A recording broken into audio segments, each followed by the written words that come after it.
Father, all-powerful and ever-living God, you decreed that man should be saved through the word of the cross. The tree of man's defeat became the tree of his victory, where life was lost. Their life has been restored.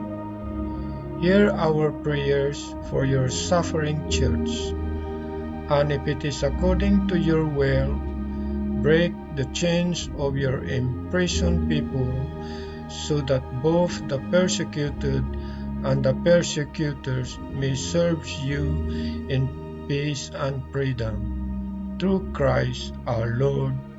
Amen. In the name of the Father, and of the Son, and of the Holy Spirit. Amen.